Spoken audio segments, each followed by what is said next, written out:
মা আজকে একটু উঠতে দেরি হয়ে গেছে। আরে নতুন নতুন বিয়ের পরে সকালে উঠতে একটু দেরি হয়, বেশি দেরি তো হয়নি, সবে 11টা বাজে।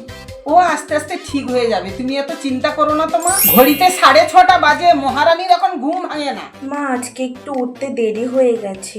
ও উঠেছো বৌমা, আজ একটু বেশি তাড়াতাড়ি উঠলে না। ছেলেটাকে বললাম আমার পছন্দের মেয়েকে বিয়ে করতে, না তার পছন্দের মেয়েকে বিয়ে করতে, তাই এমন দশা। মা না, এই টপটা তোমার জন্য পছন্দ করে এনেছি, দেখো তো পরে কিরকম লাগে। ঘোমটা যেন মাথা থেকে না পড়ে। হয়নি, আরো ভালো করে দাও। আরে তুমি বাংলা কথা বোঝো না নাকি? এমন ঘোমটা দেবে যেন না মুখ দেখা না যায়। আরে এবার ঠিক আছে। মা আমি তো রান্না করতে পারি না। রান্না করতে পারো না তো কি হয়েছে, আমি তো আছি, আমি তোমাকে সব শিখিয়ে দেব। শোনো বৌমা, এবারই যোগ্য বউ হতে গেলে একটা পরীক্ষা দিতে হবে। কি পরীক্ষা মা?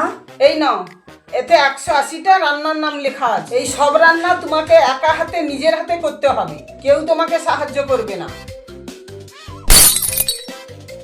দিদি, ভাগ্যগুণে একটা বৌমা পেয়েছি গো।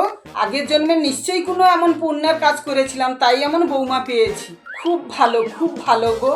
বৌমা বলে মনেই হয় না যেন আমার নিজের মেয়ে। জানো দিদি, আমার ছেলেকে কত বুঝিয়েছি, আমার কাছে প্রচুর মেয়ে সম্বন্ধ এসেছিল, সব আমার নিজের পছন্দ করা, কিন্তু ছেলেটা তো কথাই শুনলোই না।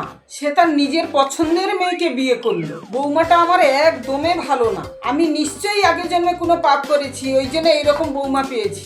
কোনো কাজ করতে পারে না, রাঁধতেও পারে না, মানুষের সঙ্গে মিশতে পারে না, কথা বলতে পারে না। আমার ছেলেটাকে যে কি জাদুটনা করেছে কে জানে।